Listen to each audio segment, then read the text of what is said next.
कहानी की शुरुआत एक गांव के शांत लेकिन जीवंत वातावरण से होती है। एक बड़ा पुराना मकान जिसकी ऊपरी मंजिल पर जेठानी और निचली मंजिल पर देवरानी अपने पति के साथ रहती है।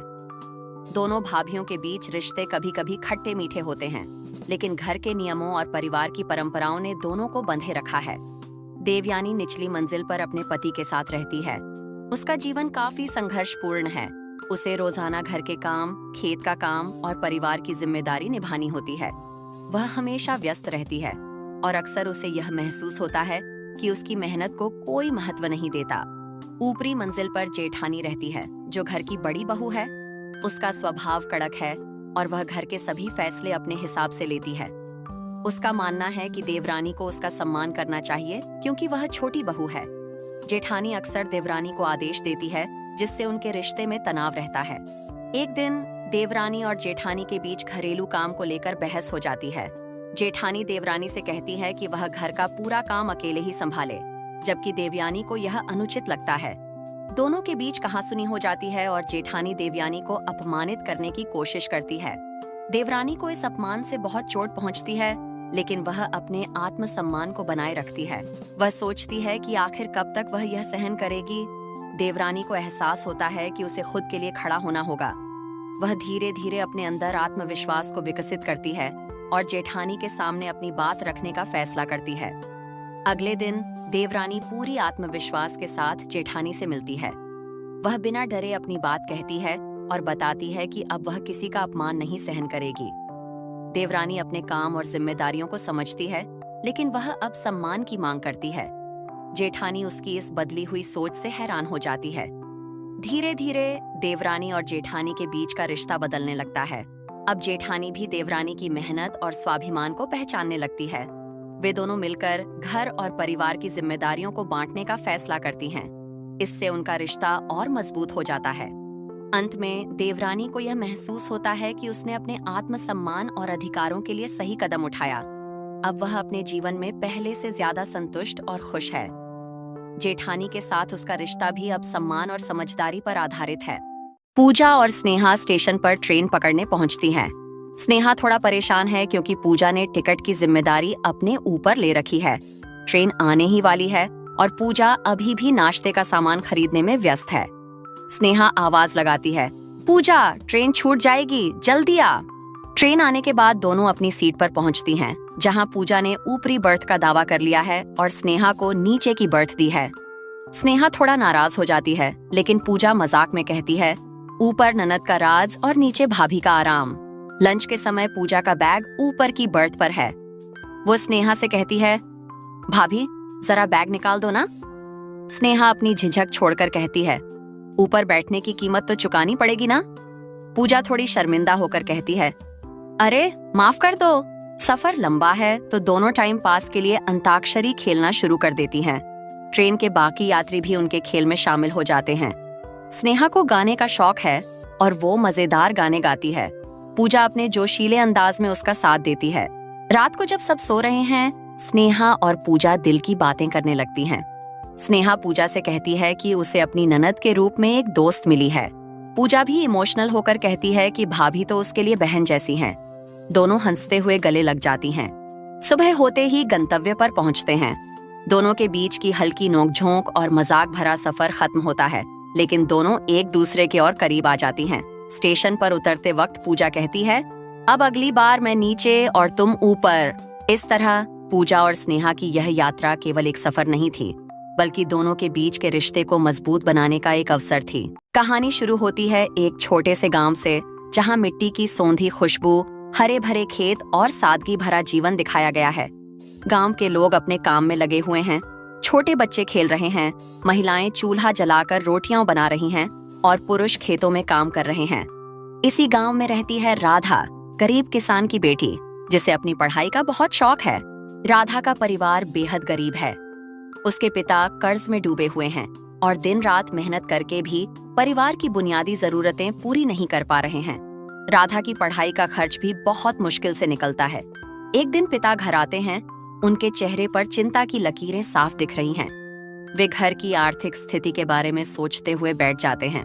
गांव में रहने वाला साहूकार, जो गांव के लोगों को ऊंची ब्याज दरों पर कर्ज देता है, राधा के पिता के घर आता है। वह उन्हें धमकी देता है कि अगर जल्द ही कर्ज वापस नहीं किया गया तो वह उनके खेत और घर ले लेगा।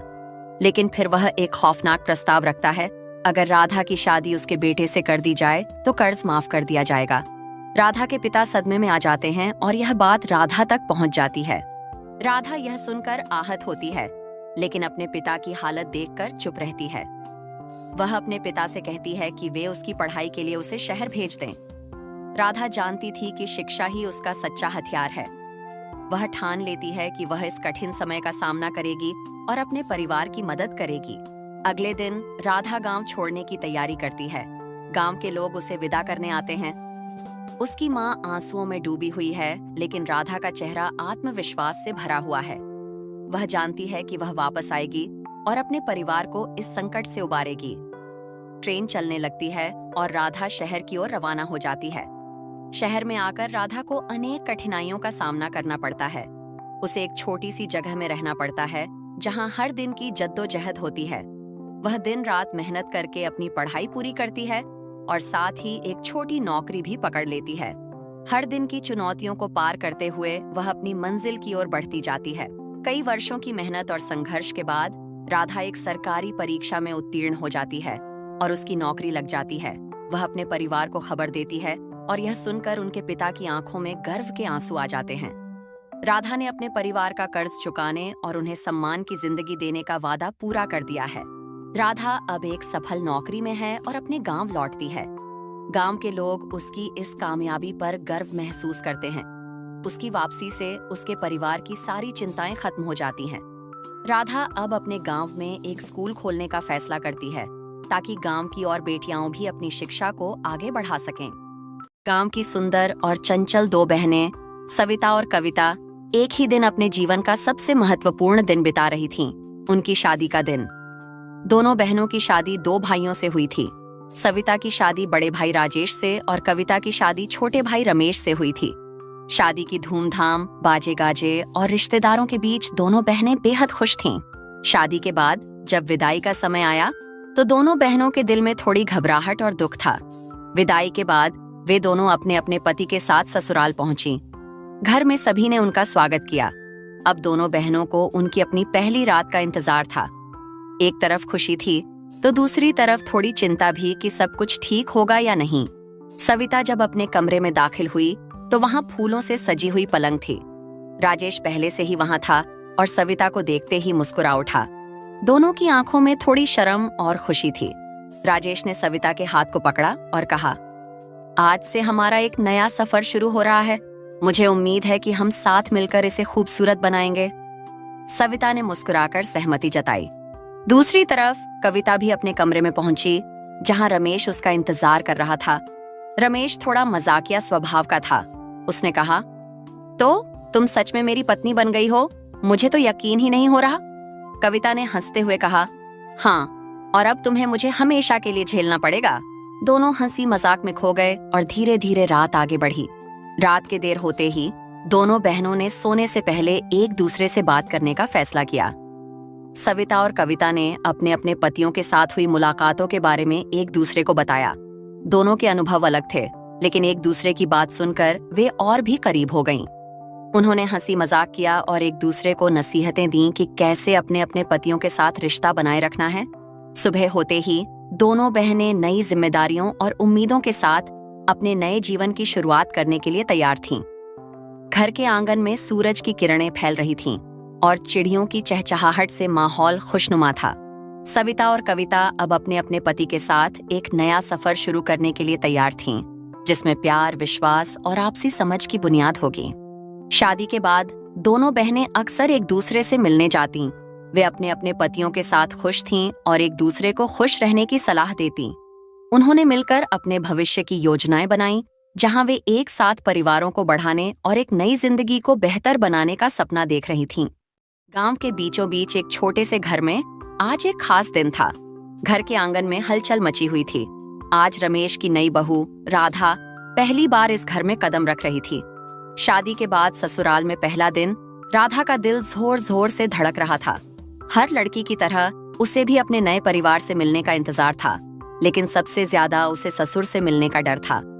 गांव के नियमों के मुताबिक बहू को घूंघट में रहना पड़ता था और जब तक ससुर घूंघट न उठाएं, उसका चेहरा नहीं देखा जा सकता था। रात के खाने के बाद राधा अपने कमरे में अकेली बैठी थी। तभी दरवाजे पर दस्तक हुई। दरवाजा धीरे से खुला और अंदर उसके ससुर हरिराम जी आए। राधा का दिल तेजी से धड़कने लगा। हरिराम जी गंभीर स्वभाव के थे, लेकिन आज उनके चेहरे पर एक हल्की सी मुस्कान थी। वो धीरे धीरे राधा के पास आए और बोले, बहू, आज पहली बार तुम्हें देखने का समय आ गया है। हरिराम जी ने धीरे से अपना हाथ बढ़ाया और राधा का घूंघट उठाया। राधा ने सिर झुका रखा था। उसकी आंखों में एक अनजाना डर और संकोच था, लेकिन ससुर ने उसकी आंखों में स्नेह और अपनापन देखा। घूंघट उठाते हुए उन्होंने कहा, तुम बिल्कुल मेरी बेटी जैसी हो। इस घर में तुम्हें हमेशा सम्मान मिलेगा। ये सुनकर राधा की आंखों में आंसू आ गए, लेकिन वो आंसू खुशी के थे। राधा ने धीरे से अपने ससुर के पैर छुए। हरिराम जी ने उसे सिर पर हाथ रखकर आशीर्वाद दिया और कहा, बेटी, इस घर को अपना घर समझो। जो भी मुश्किल आए मुझसे बेझिझक कहना। तुम इस घर की बहू हो, लेकिन मेरे लिए हमेशा मेरी बेटी जैसी रहोगी। ससुर के इन शब्दों ने राधा का दिल छू लिया। वह समझ गई कि ये घर उसके लिए एक परिवार से ज्यादा है। उस पल के बाद राधा ने महसूस किया कि उसके ससुर उसके लिए पिता से कम नहीं हैं। घर में अब राधा खुलकर हंसी मजाक करती थी। हरिराम जी भी उसे बेटी की तरह स्नेह देते थे। हर दिन घर में एक नया रंग भरने लगा था। राधा ने घूंघट का डर छोड़ दिया था और अब वह पूरे आत्मविश्वास के साथ घर के कामों में भी हाथ बंटाने लगी थी। धीरे धीरे गांव में हरिराम जी और राधा का रिश्ता मिसाल बनने लगा। लोग कहते, हरिराम जी ने अपनी बहू को बेटी बना लिया। जिस गांव में बहू ससुर का रिश्ता औपचारिकता से भरा होता था, वहां हरिराम जी और राधा ने प्यार और विश्वास का नया उदाहरण पेश किया था। समय बीतता गया और हरिराम जी और राधा का रिश्ता और गहरा होता गया। राधा ने हर मौके पर ससुर का साथ दिया और हरिराम जी ने उसे अपने हर निर्णय में शामिल किया। अब राधा सिर्फ इस घर की बहू नहीं, बल्कि इसकी आत्मा बन चुकी थी। गांव की सुंदर और चंचल दो बहनें, सविता और कविता, एक ही दिन अपने जीवन का सबसे महत्वपूर्ण दिन बिता रही थीं, उनकी शादी का दिन। दोनों बहनों की शादी दो भाइयों से हुई थी। सविता की शादी बड़े भाई राजेश से और कविता की शादी छोटे भाई रमेश से हुई थी। शादी की धूमधाम, बाजे गाजे और रिश्तेदारों के बीच दोनों बहनें बेहद खुश थीं। शादी के बाद जब विदाई का समय आया तो दोनों बहनों के दिल में थोड़ी घबराहट और दुख था। विदाई के बाद वे दोनों अपने अपने पति के साथ ससुराल पहुंची। घर में सभी ने उनका स्वागत किया। अब दोनों बहनों को उनकी अपनी पहली रात का इंतजार था। एक तरफ खुशी थी तो दूसरी तरफ थोड़ी चिंता भी कि सब कुछ ठीक होगा या नहीं। सविता जब अपने कमरे में दाखिल हुई तो वहां फूलों से सजी हुई पलंग थी। राजेश पहले से ही वहां था और सविता को देखते ही मुस्कुरा उठा। दोनों की आंखों में थोड़ी शर्म और खुशी थी। राजेश ने सविता के हाथ को पकड़ा और कहा, आज से हमारा एक नया सफर शुरू हो रहा है। मुझे उम्मीद है कि हम साथ मिलकर इसे खूबसूरत बनाएंगे। सविता ने मुस्कुराकर सहमति जताई। दूसरी तरफ कविता भी अपने कमरे में पहुंची, जहां रमेश उसका इंतजार कर रहा था। रमेश थोड़ा मजाकिया स्वभाव का था। उसने कहा, तो तुम सच में मेरी पत्नी बन गई हो? मुझे तो यकीन ही नहीं हो रहा। कविता ने हंसते हुए कहा, हाँ, और अब तुम्हें मुझे हमेशा के लिए झेलना पड़ेगा। दोनों हंसी मजाक में खो गए और धीरे धीरे रात आगे बढ़ी। रात के देर होते ही दोनों बहनों ने सोने से पहले एक दूसरे से बात करने का फैसला किया। सविता और कविता ने अपने अपने पतियों के साथ हुई मुलाकातों के बारे में एक दूसरे को बताया। दोनों के अनुभव अलग थे, लेकिन एक दूसरे की बात सुनकर वे और भी करीब हो गईं। उन्होंने हंसी मजाक किया और एक दूसरे को नसीहतें दी कि कैसे अपने अपने पतियों के साथ रिश्ता बनाए रखना है। सुबह होते ही दोनों बहनें नई जिम्मेदारियों और उम्मीदों के साथ अपने नए जीवन की शुरुआत करने के लिए तैयार थीं। घर के आंगन में सूरज की किरणें फैल रही थीं और चिड़ियों की चहचहाहट से माहौल खुशनुमा था। सविता और कविता अब अपने अपने पति के साथ एक नया सफर शुरू करने के लिए तैयार थीं, जिसमें प्यार, विश्वास और आपसी समझ की बुनियाद होगी। शादी के बाद दोनों बहनें अक्सर एक दूसरे से मिलने जातीं। वे अपने अपने पतियों के साथ खुश थीं और एक दूसरे को खुश रहने की सलाह देतीं। उन्होंने मिलकर अपने भविष्य की योजनाएं बनाईं, जहां वे एक साथ परिवारों को बढ़ाने और एक नई जिंदगी को बेहतर बनाने का सपना देख रही थीं। छोटा सा गांव जहां पर लोग एक दूसरे को अच्छे से जानते हैं। गांव में एक बदनाम डॉक्टर है जिसका नाम है रघु। वहीं गांव के सरपंच के घर नई बहू सुमन की अभी अभी शादी हुई है। डॉक्टर रघु अपने क्लिनिक में बैठा है और मरीजों को बिना मतलब के टेस्ट लिखकर परेशान कर रहा है। लेकिन इस बार उसका इरादा कुछ बड़ा है। वह सोचता है कि गांव के सबसे अमीर परिवार यानी सरपंच के परिवार से पैसे ऐंठे जाएं। डॉक्टर रघु सोचता है कि सरपंच के घर में कोई बहू आई है, क्यों न इसे अपने जाल में फंसाया जाए। वह प्लान बनाता है कि किसी बहाने से सुमन को अपने क्लिनिक बुलाए और झूठी बीमारी का डर दिखाकर पैसा ऐंठे। एक दिन सुमन घर पर कुछ काम कर रही होती है, तभी रघु का आदमी आता है और कहता है कि डॉक्टर साहब ने उसे चेकअप के लिए बुलाया है। सुमन थोड़ी हैरान होती है क्योंकि उसे कोई समस्या नहीं होती। फिर भी वह गांव वालों की बात मानकर डॉक्टर के पास जाने का फैसला करती है। उसकी सास भी उसे जाने के लिए कहती है क्योंकि गांव में डॉक्टर की बात नहीं टालते। डॉक्टर रघु के क्लिनिक में सुमन पहुंचती है। डॉक्टर पहले तो मीठी मीठी बातें करता है, फिर उसे चेकअप के नाम पर कुछ झूठी रिपोर्ट दिखाता है। डॉक्टर रघु सुमन से कहता है कि उसे एक गंभीर बीमारी है और अगर तुरंत इलाज नहीं हुआ तो हालात बिगड़ सकते हैं। वह डराने के लिए उसे महंगे इलाज की सलाह देता है और कहता है कि जल्द से जल्द यह इलाज करना होगा। सुमन के चेहरे पर घबराहट साफ दिखती है। सुमन डॉक्टर की बातों से डरती है, लेकिन उसे शक भी होता है। वह गांव के कुछ और लोगों से इस बारे में बात करने का निर्णय लेती है। सुमन गांव की एक समझदार औरत से बात करती है जो पहले भी डॉक्टर रघु की चालबाजियों का शिकार हो चुकी है। वह सुमन को बताती है कि डॉक्टर झूठ बोल रहा है और उसका असली मकसद सिर्फ पैसे ऐंठना है। सुमन को यकीन हो जाता है कि डॉक्टर उसे बेवकूफ बना रहा है। सुमन अपने पति और सरपंच से बात करती है और पूरा मामला समझाती है। सभी मिलकर एक योजना बनाते हैं कि डॉक्टर को उसकी ही चाल में फंसाया जाए। अगले दिन सुमन डॉक्टर के पास जाती है और उसके झूठे इलाज के लिए हाँ कर देती है। डॉक्टर रघु खुश होता है, लेकिन जैसे ही वह पैसा लेने के लिए हाथ बढ़ाता है, सरपंच और गांव वाले वहां पहुंच जाते हैं। सुमन डॉक्टर की सच्चाई सबके सामने उजागर करती है। गांव के लोग डॉक्टर रघु का सच जानकर बहुत गुस्से में आ जाते हैं। वे फैसला करते हैं कि अब से कोई भी डॉक्टर रघु के पास इलाज के लिए नहीं जाएगा। डॉक्टर रघु की चालें अब बेनकाब हो चुकी हैं और वह गांव से भागने के लिए मजबूर हो जाता है। सुमन की समझदारी और हिम्मत से पूरे गांव को एक बड़ा सबक मिल जाता है। सरपंच और गांव वाले सुमन की तारीफ करते हैं और उसे गांव की बहू के रूप में गर्व महसूस होता है। गांव में अब सब कुछ शांत और खुशहाल है। सुमन अब गांव में एक समझदार और बहादुर बहू के रूप में पहचानी जाती है। सुमन की सूझबूझ से गांव वालों को डॉक्टर रघु के झूठ से छुटकारा मिल गया। गांव में अब सब लोग अच्छे और सच्चे डॉक्टर की तलाश में हैं। सुमन अब अपने परिवार के साथ खुशहाल जिंदगी बिता रही है। यह कहानी शुरू होती है एक गांव जहां पर शादी का माहौल था। सजी धजी बारात गाजे बाजे के साथ दूल्हे राजा का स्वागत हो रहा था। हर कोई नई दुल्हन को देखने के लिए उत्सुक था। दुल्हन का नाम था सीमा और उसकी सादगी और सुंदरता का चर्चा पूरे गांव में था। दूल्हे का नाम था अर्जुन, जो शहर में काम करता था और अपने शांत और ईमानदार स्वभाव के लिए जाना जाता था। शादी की सभी रस्में पूरी होने के बाद जब नई दुल्हन ससुराल पहुंची तो घर का माहौल और भी रंगीन हो गया। सास, ननद, देवर सभी ने उसे ढेर सारे आशीर्वाद और उपहार दिए। सीमा थोड़ी संकोची थी क्योंकि ये घर उसके लिए बिल्कुल नया था, लेकिन परिवार ने उसे खुले दिल से अपनाया। अर्जुन का परिवार खेती-बाड़ी से जुड़ा था और उनका केला उत्पादन बहुत मशहूर था। उनके खेतों में बड़े बड़े और स्वादिष्ट केले होते थे, जिन्हें शहर के बाजारों में भी बेचा जाता था। घर के सभी सदस्य केले के बगीचे का बहुत ख्याल रखते थे और अर्जुन को इस काम में सबसे ज्यादा अनुभव था।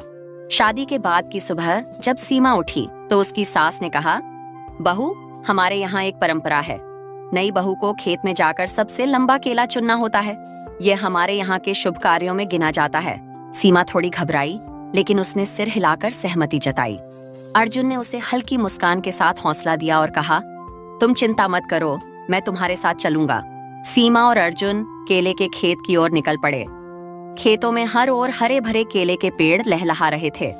हवा में केले की हल्की हल्की खुशबू थी। अर्जुन ने खेत में पहुंचते ही सीमा को दिखाते हुए कहा, देखो, ये हमारे केले के पेड़ हैं। यहाँ कई बार फल ऐसे बड़े हो जाते हैं कि देखकर यकीन नहीं होता। सीमा ने हंसते हुए कहा, इतने लंबे केले मैंने कभी नहीं देखे। अर्जुन ने हंसते हुए जवाब दिया, हाँ, हमारे केले गांव में मशहूर हैं। अब चलो, सबसे लंबा केला चुनते हैं। सीमा ने ध्यान से पेड़ों के पास जाना शुरू किया। उसकी नजर एक पेड़ पर पड़ी जिसमें केले का गुच्छा बाकी सबसे बड़ा और लंबा लग रहा था। उसने अर्जुन को इशारा किया और अर्जुन ने उस गुच्छे से सबसे लंबा केला तोड़ा। जब वे केले को लेकर घर पहुंचे तो सास ने खुश होकर कहा, बहुत ही सुंदर और लंबा केला चुना है बहू, यह हमारे घर में समृद्धि और खुशी का प्रतीक है। उस रात पूरे परिवार ने मिलकर केले का स्वादिष्ट पकवान बनाया और सभी ने साथ बैठकर खाया। सीमा ने महसूस किया कि यह केवल केले का खेत ही नहीं, बल्कि परिवार का एकजुटता और स्नेह का प्रतीक था। अर्जुन और सीमा की जिंदगी खुशी खुशी बीतने लगी। सीमा अब खेती बाड़ी के काम में भी अर्जुन की मदद करने लगी और उन्होंने साथ मिलकर खेती में नए प्रयोग शुरू किए। कुछ ही महीनों में उनका केला उत्पादन और बढ़ गया। गांव में अर्जुन और सीमा की जोड़ी एक मिसाल बन गई। लोग कहते थे, जैसा उनका केला लंबा और मीठा है, वैसे ही उनका रिश्ता भी मजबूत और मिठास भरा है। गांव की सुंदर और चंचल दो बहनें, सविता और कविता, एक ही दिन अपने जीवन का सबसे महत्वपूर्ण दिन बिता रही थीं, उनकी शादी का दिन। दोनों बहनों की शादी दो भाइयों से हुई थी। सविता की शादी बड़े भाई राजेश से और कविता की शादी छोटे भाई रमेश से हुई थी। शादी की धूमधाम, बाजे गाजे और रिश्तेदारों के बीच दोनों बहनें बेहद खुश थीं। शादी के बाद जब विदाई का समय आया तो दोनों बहनों के दिल में थोड़ी घबराहट और दुख था। विदाई के बाद वे दोनों अपने अपने पति के साथ ससुराल पहुंची। घर में सभी ने उनका स्वागत किया। अब दोनों बहनों को उनकी अपनी पहली रात का इंतजार था। एक तरफ खुशी थी तो दूसरी तरफ थोड़ी चिंता भी कि सब कुछ ठीक होगा या नहीं। सविता जब अपने कमरे में दाखिल हुई तो वहां फूलों से सजी हुई पलंग थी। राजेश पहले से ही वहां था और सविता को देखते ही मुस्कुरा उठा। दोनों की आंखों में थोड़ी शर्म और खुशी थी। राजेश ने सविता के हाथ को पकड़ा और कहा, आज से हमारा एक नया सफर शुरू हो रहा है। मुझे उम्मीद है कि हम साथ मिलकर इसे खूबसूरत बनाएंगे। सविता ने मुस्कुराकर सहमति जताई। दूसरी तरफ कविता भी अपने कमरे में पहुंची, जहां रमेश उसका इंतजार कर रहा था। रमेश थोड़ा मजाकिया स्वभाव का था। उसने कहा, तो तुम सच में मेरी पत्नी बन गई हो? मुझे तो यकीन ही नहीं हो रहा। कविता ने हंसते हुए कहा, हाँ, और अब तुम्हें मुझे हमेशा के लिए झेलना पड़ेगा। दोनों हंसी मजाक में खो गए और धीरे धीरे रात आगे बढ़ी। रात के देर होते ही दोनों बहनों ने सोने से पहले एक दूसरे से बात करने का फैसला किया। सविता और कविता ने अपने अपने पतियों के साथ हुई मुलाकातों के बारे में एक दूसरे को बताया। दोनों के अनुभव अलग थे, लेकिन एक दूसरे की बात सुनकर वे और भी करीब हो गईं। उन्होंने हंसी मजाक किया और एक दूसरे को नसीहतें दी कि कैसे अपने अपने पतियों के साथ रिश्ता बनाए रखना है। सुबह होते ही दोनों बहनें नई जिम्मेदारियों और उम्मीदों के साथ अपने नए जीवन की शुरुआत करने के लिए तैयार थीं। घर के आंगन में सूरज की किरणें फैल रही थीं और चिड़ियों की चहचहाहट से माहौल खुशनुमा था। सविता और कविता अब अपने अपने पति के साथ एक नया सफर शुरू करने के लिए तैयार थीं, जिसमें प्यार, विश्वास और आपसी समझ की बुनियाद होगी। शादी के बाद दोनों बहनें अक्सर एक दूसरे से मिलने जातीं। वे अपने अपने पतियों के साथ खुश थीं और एक दूसरे को खुश रहने की सलाह देतीं। उन्होंने मिलकर अपने भविष्य की योजनाएं बनाईं, जहां वे एक साथ परिवारों को बढ़ाने और एक नई जिंदगी को बेहतर बनाने का सपना देख रही थीं। यह कहानी शुरू होती है दिवाली के कुछ दिन पहले। मिस्टर शर्मा का परिवार दिवाली की खरीदारी के लिए मॉल में गया है। वे महंगे कपड़े, मिठाइयाँ और सजावट के सामान खरीद रहे हैं। सोनिया सबसे महंगी चीजों की ओर आकर्षित होती है। रामलाल और उनकी पत्नी सीता अपने घर में पुरानी दिवाली की सजावट को साफ करते हुए दिखते हैं। छोटू मिट्टी के दिए बना रहा है ताकि वे दिवाली पर उन्हें जला सकें। वे खुशी खुशी अपनी सीमित संसाधनों में तैयारी कर रहे हैं। मिस्टर शर्मा का परिवार अपने घर को चमकदार लाइट्स, रंग बिरंगी झालरों और फूलों से सजा रहा है। सोनिया अपने दोस्तों के साथ पटाखे चलाने की योजना बनाती है। घर में रौनक का माहौल है। रामलाल का परिवार दिए और मोमबत्तियां जलाकर अपने छोटे से घर को सजाता है। उनकी दिवाली सादगी भरी है, लेकिन उनके चेहरों पर सच्ची खुशी है। छोटू और उसकी माँ रंगोली बना रहे हैं। एक अमीर परिवार के सदस्य बड़े पटाखे और फुलझड़ियां जला रहे हैं। वातावरण में धुआं और रंगीन रोशनी फैली हुई है। बच्चे खुशी से झूम रहे हैं। रामलाल का परिवार पटाखों के बजाय दिए जलाता है और पूजा करता है। छोटू और उसके माता पिता हाथ जोड़कर एक शांतिपूर्ण वातावरण में दीपों की रोशनी का आनंद लेते हैं। अचानक सोनिया देखती है कि छोटू के पास कोई महंगी चीजें नहीं हैं, लेकिन वो अपनी दिवाली मनाने में खुश है। सोनिया अपने माता पिता से कहती है कि वो कुछ मिठाइयाँ और सजावट का सामान छोटू के परिवार के साथ बांटें। वे गरीब परिवार के घर पहुंचते हैं और मिलकर दिवाली मनाते हैं। सुबह का समय है, आसमान में हल्की धुंध और सर्द हवाएं हैं। मोहल्ले के हर घर में दिवाली की तैयारी हो रही है। बच्चे अपने घरों की सजावट में व्यस्त हैं और आसपास के दुकानों में भीड़ लगी है। बच्चे स्कूल से छुट्टी मिलने के बाद अपने अपने घरों से बाहर निकलते हैं और एक जगह इकट्ठा होते हैं। वे दिवाली पर टेस्ट करने के लिए पटाखों का अलग अलग प्रकार चुनने की योजना बनाते हैं। बच्चों के पास अनार, रॉकेट, चटाई बम, फुलझड़ी और कुछ नए प्रकार के पटाखे हैं।